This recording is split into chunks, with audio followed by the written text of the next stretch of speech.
Okay, good morning sa inyong lahat. Ako si Marvin Lopez, dating teacher sa New Era at sa St. James College. Ngayon nag-resign na dahil sa DXN. So, paano ako na-invite dito sa DXN? Na-invite ako ng isang estranghero na nagpakilala sa akin na sabi daw ay yayaman daw kami.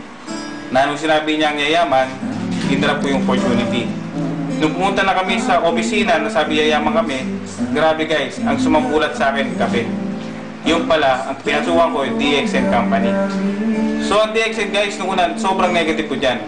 Lalo na nung mga co-teacher ko, sinasabi na DXN kapi-kapi lang, napaka-cheap lang.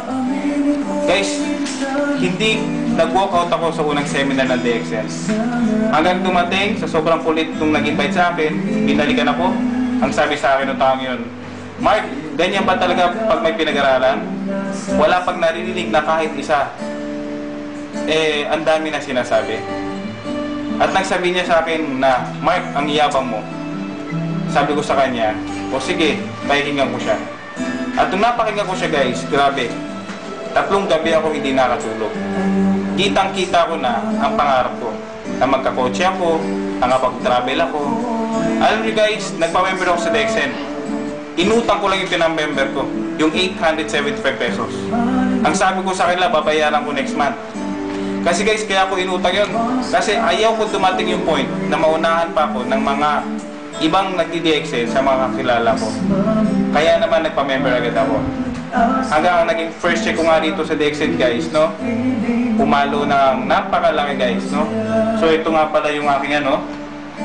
Okay? Ito yung aking ID sa New Era. At ito rin yung lisensya ko. Kumbaga board passer na rin ako. Ito yung first check ko sa DXN nung nag-start ako. April 21, 2004. Magkano? 800 pesos. So grabe, sobrang laki ng kahiyan ang inabot ko dyan. Bakit? Kasi sabi ko, yayaman na ako. Pero hindi naglaon, no? Sa kabila ng mga rejection, negative na mga kapitbahay ko, yung mga kamag-anak ko, yung mga kasama ko sa trabaho, hininda ko lang yun.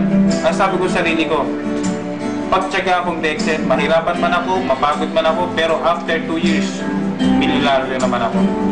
Hanggang tinuloy-tuloy ko lang. So sumunod na naging check ko rin sa DXN. Okay? Nag 10,000 na siya. Tinuloy-tuloy ko lang. Nag 58,000. Dumating yung point na 100,000 ako. At nailabas ko yung aking brand new car. Okay? Yung Toyota Vios. No? Hanggang tinuloy ko lang siya. Okay? Nag 113,000. Nag 128,000. Nag 113,000. Nag 164,000. Grabe. At ito na yung mga diamonds ko. Dumadami na sila konti-konti. Hanggang tinuloy-tuloy ko lang. Nag 204,000. Nag 260,000. At ang inyong likod guys, no, nakapag-travel na rin ako sa China. Okay? Nakapag-travel na ako sa China. Okay? At napunta namin yung Great Wall doon. At ang maganda pa guys ito, no? Hindi lang ako nag-travel sa China. Kundi dahil gatas pa rin ng kape at DXN guys, nakapag-travel din ako sa Hong Kong. At binisita namin doon guys, no? At binisita namin doon yung Hong Kong Disneyland. Grabe guys, buwang kami dyan. Nakita ko si Mickey Mouse. So guys, no, doon sa mga nag-i-start pa lang, no, nag-i-start pa lang. At yung mga nandyan na nakikinig ngayon ng CD na ito, guys, open mind lang, walang mawala. Kumbaga, open nyo yung mind nyo, baba nyo lang yung pride nyo. Kasi pag nakasarado utak nyo, walang mangyayari. Open yung mind nyo. Baka yung nag-share sa inyo ngayon, ito na yung opportunity na makapagpabago ng takbo ng buhay nyo. Okay? Ang maganda pa no guys, hindi lang ako ang nagbago takbo ng buhay dito. Lalo na guys sa CORE, yung Center of Rising Power, na #1 na grupo sa Pilipinas guys. Ito na yung mga resulta nila. Okay? Ito, si Archie Cadasio, dati rin siyang teacher. Meron siyang 4 na anak. Ayan. Nagawa niyang mag-diamond. Grabe. Ang nag-motivate sa kanya, isa kahirapan. Pangalawa yung pamilya niya. Okay? Grabe oh. No, kumikita na siya, grabe oh. 27,000. 3 buwan niya na sahod yan sa pagtuturo. Ngayon, diamond na rin sa core group. Okay? Ito naman si Roger Napsay. Dati siyang teacher sa New Era University. MA to at nag-doctorate. Roger Napsay, professor sa New Era University. Grabe. Kumikita na siya ngayon sa Dexen. Okay? 33,000.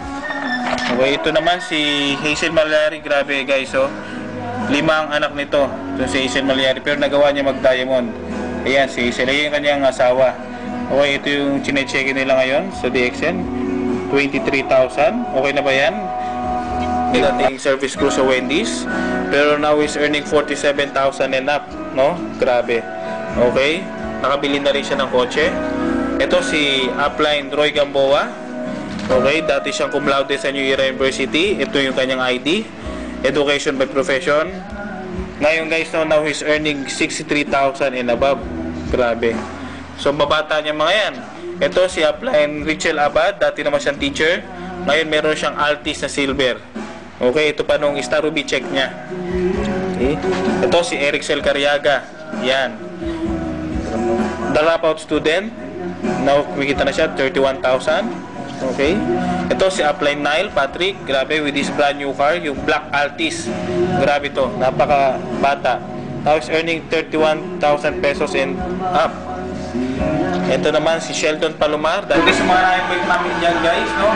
Kung kayo may pinag-aralan, kung kayo nakatapos, hindi kayo nakatapos, okay, kayo matanda na, kuya na, bata, guys, hindi pinag-uusapan natin dito kung sino ka. Okay? Hindi natin pinag-uusapan dito kung anong kakayahan mo. Ang pinag-uusapan natin dito kung pangarap, kung may pangarap ka ba at pwede mong kunin yun.